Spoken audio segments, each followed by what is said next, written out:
Hello and welcome back to my channel. চলে এসেছি আর একটি গুরুত্বপূর্ণ ভিডিও নিয়ে।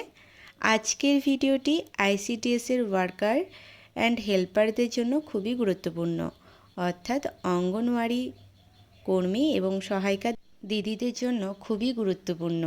তো ভিডিওটি প্রথম থেকে শেষ অবধি দেখার অনুরোধ রইল। আর আমার ভিডিও যদি আপনাদের ভালো লাগে তাহলে অবশ্যই লাইক করবেন, কমেন্ট করবেন এবং বন্ধুদের মধ্যে শেয়ার করে দেবেন। আর আমার চ্যানেল থেকে যদি আপনারা উপকৃত হন তাহলে অবশ্যই আমার চ্যানেলটি সাবস্ক্রাইব করবেন। এই ভিডিওটিতে আমি ভিএলসিপিসি সম্পর্কে ডিটেলসে বলবো।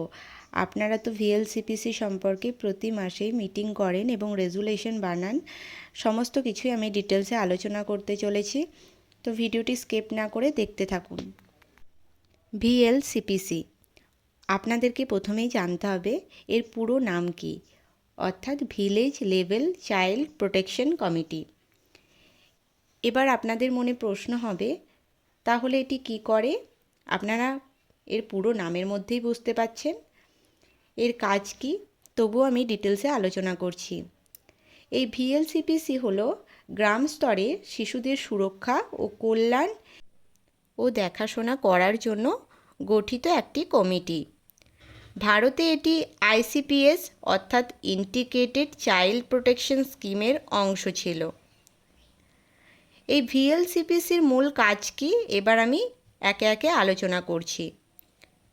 এই ভিএলসিপিসির মূল কাজই হলো বাল্যবিবাহের ঝুঁকি, অর্থাৎ যে বয়স হওয়ার আগেই যে বাল্যবিবাহ হয় সেই বাল্যবিবাহ বন্ধ করা, অর্থাৎ বাল্যবিবাহ যারা করছে বা যে সমস্ত পরিবার থেকে বাল্যবিবাহ দেওয়া হচ্ছে তাদের শনাক্ত করা এবং শিশু শ্রমের সাথে যুক্ত রয়েছে এমন শিশুদের শনাক্ত করা, স্কুল ছুট শিশুদের শনাক্ত করা, নির্যাতিত শিশুদের শনাক্ত করা।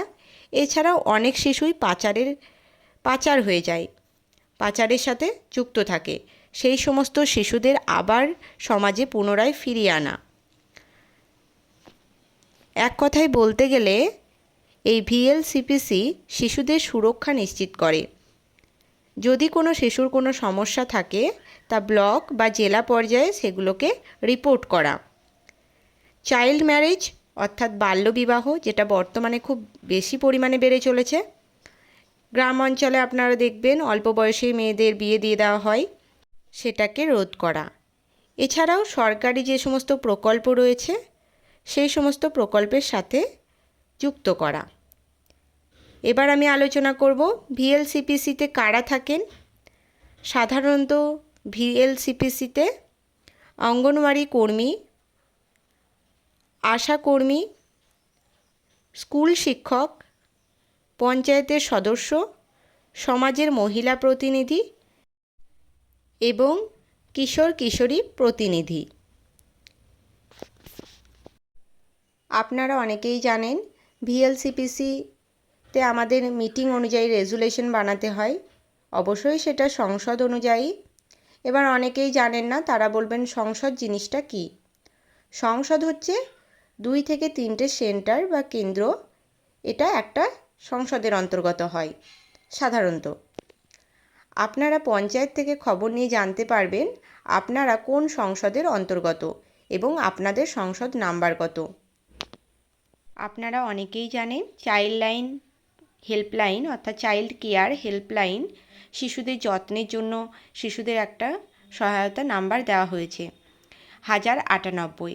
আপনারা এই নাম্বারটা মনে রাখবেন। যদি কোনো শিশুর সেরকম কোনো সমস্যা আপনারা বুঝতে পারেন সেক্ষেত্রে এই নাম্বারে আপনারা যোগাযোগ করতে পারেন। এখানে দেখুন ডিপার্টমেন্ট থেকে এই পিডিএফটা দেওয়া হয়েছে। চাইল্ড লাইন অর্থাৎ 1098 দুস্থ ও অসহায় শিশুদের দেখাশোনা রক্ষার জন্য একটি 24 ঘন্টা জাতীয় নিঃশুল্ক জরুরি টেলিফোন পরিষেবা, অর্থাৎ এখানে কোনো আপনাদের টাকা পয়সা লাগবে না, আপনারা বিনামূল্যেই টোল ফ্রি নাম্বার, যেটা বিনামূল্যে আপনারা কল করতে পারবেন। এটি একটি ভারত সরকারের নারী ও শিশু কল্যাণ মন্ত্রকের অধীনস্থ এবং চাইল্ড লাইন ফাউন্ডেশন ও রাজ্য সরকারের সাথে যৌথভাবে অংশীদারমূলক একটি প্রকল্প। 0 থেকে 18 বছর বয়স পর্যন্ত যে কোনো শিশু বিপদে পড়েছে দেখলেই টোল ফ্রি নাম্বার অর্থাৎ 10-098 এই নাম্বারে ফোন করবেন। মুর্শিদাবাদ সহ ভারতবর্ষের যে কোনো জায়গায় 1098 বা 10-098 ডায়াল করে চাইল্ড লাইনের পরিষেবা পাওয়ার জন্য আপনিও অনুরোধ করতে পারেন। এবার দেখুন মুর্শিদাবাদে কিভাবে পাচার হয়। গরিব পরিবারে ভালো কাজের টোপ দেখিয়ে বা চাকরির লোভ দেখিয়ে টাকার বিনিময়ে দরিদ্র পরিবারের মেয়েদের বিয়ে করে। তীর্থে নিয়ে যাওয়ার নামে বা প্রেমের অভিনয় করে বাড়ির বাইরে বের করে নিয়ে যাওয়া, প্লেসমেন্ট এজেন্সি বা শ্রমিক সংগ্রহকারী ঠিকাদারের মাধ্যমে। আপনারা বুঝতেই পাচ্ছেন কিভাবে পাচার হয়। এখানে পরিষ্কার লেখা রয়েছে পাচারকারী কারা, কাদের পাচার করা হয়। পাচারকারীরা আমাদের সমাজেই বসবাস করে, বিশেষত দূর সম্পর্কের আত্মীয় স্বজন, ঠিকাদার বা বরপক্ষ সেজে আসা লোকজন ও প্লেসমেন্ট এজেন্সি। এবার দেখে নেব পাচারের উদ্দেশ্য কী।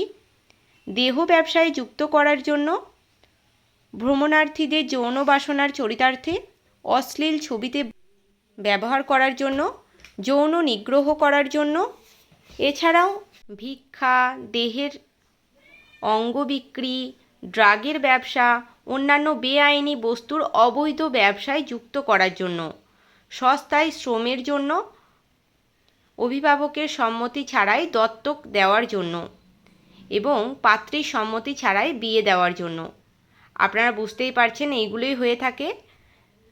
এবার বলবো ঝুঁকিপূর্ণ শিশু চিহ্নিতকরণের সূচক।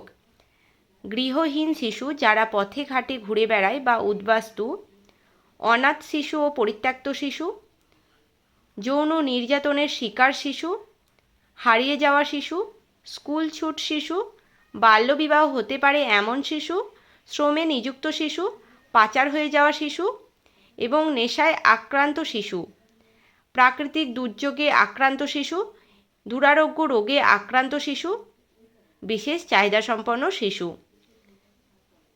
ভারতবর্ষের ক্ষেত্রে শিশু সুরক্ষার প্রধান ক্ষেত্রগুলি এবার আলোচনা করব। শিশুশ্রম, বাল্যবিবাহ, বিভিন্ন কারণে শিশু পাচার, অবহেলা এবং শিশু নির্যাতন, শারীরিকভাবে, মানসিকভাবে এবং যৌন নিগ্রহ, যৌন হেনস্থা, পরিবারের যত্ন না পাওয়া শিশু যেমন অনাথ এবং যারা প্রতিষ্ঠানে থাকে, এইচআইভি এইডস আক্রান্ত বা প্রভাবিত শিশুরা, আইনের সাথে সংঘাতে থাকা শিশুরা, কন্যা ভ্রূণ হত্যা, শারীরিকভাবে অক্ষম শিশুরা এবং দুর্যোগ কবলিত শিশুরা। পশ্চিমবঙ্গে যে শিশু সুরক্ষা সম্পর্কিত প্রকল্পগুলো চালু আছে একদম নিচে আলোচনা করা রয়েছে। দেখুন, কিশোর ন্যায় বিচার বিষয়ক একটি কর্মসূচি, পথ শিশুদের জন্য একটি সুসংহত কর্মসূচি, শিশু গৃহ কর্ম পরিকল্পনা ও দত্তক গ্রহণ সংক্রান্ত কর্মসূচি, অন্যায়, অবহেলিত, দুর্যোগ কবলিত, বঞ্চনার শিকার, মানসিক ভারসাম্যহীন শিশুদের জন্য আবাস, আইনের জন্য সংঘাতে লিপ্ত শিশুদের জন্য আবাস, ন্যায় বিচার প্রদানে বিধিবদ্ধ সংস্থা, অনাথ ও দুস্থ শিশুদের জন্য আবাস, যৌনকর্মীদের সন্তানদের শিক্ষা ও সুরক্ষা প্রদান কর্মসূচি, কর্মরতা ও অসুস্থ মায়েদের শিশুদের 0 থেকে 5 বছরের রক্ষণের জন্য ক্রেশ প্রকল্প, জাতীয় শিশু শ্রমিক বিদ্যালয়, কেন্দ্রীয় শ্রম মন্ত্রকের দ্বারা এটা নিয়ন্ত্রণ হয় বা পরিচালনা হয়, সুসংহত শিশু বিকাশ প্রকল্পের আয়ত্তাধীন যৌনকর্মীদের সন্তানদের জন্য অঙ্গনওয়াড়ি প্রকল্প, মানুষ পাচার রোধের জন্য এবং পাচারের শিকার শিশুদের পুনর্বাসনের জন্য উজালা প্রকল্প। এবার থেকে মিটিংয়ে আপনারা এই কথাগুলো আলোচনা করবেন, না হলে বাল্যবিবাহের সংখ্যা আরও বেড়ে যাবে।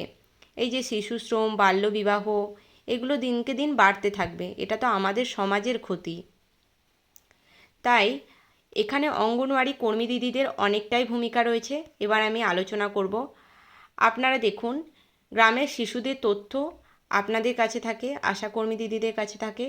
অপুষ্ট শিশুদেরকে শনাক্তকরণ, বাল্যবিবাহের খবর দিলে সঙ্গে সঙ্গে রিপোর্ট করবেন আপনারা। শিশু নির্যাতন হলে উচ্চতর দপ্তরে জানাবেন এবং এই সংক্রান্ত মাসে যে মিটিংগুলো হয় সেগুলোতে অংশগ্রহণ করবেন। তো এই ছিল ভিএলসিপিসি সম্পর্কে ডিটেলস আলোচনা। ভিডিওটি ভালো লাগলে অবশ্যই একটি লাইক করবেন, কোন জেলা থেকে দেখছেন কমেন্টে জানাবেন এবং বন্ধুদের মধ্যে শেয়ার করে দেবেন। আর আমার চ্যানেল থেকে আপনারা উপকৃত হলে অবশ্যই আমার চ্যানেলটি সাবস্ক্রাইব করবেন। দেখা হচ্ছে নেক্সট ভিডিওতে, ততক্ষণ পর্যন্ত টাটা।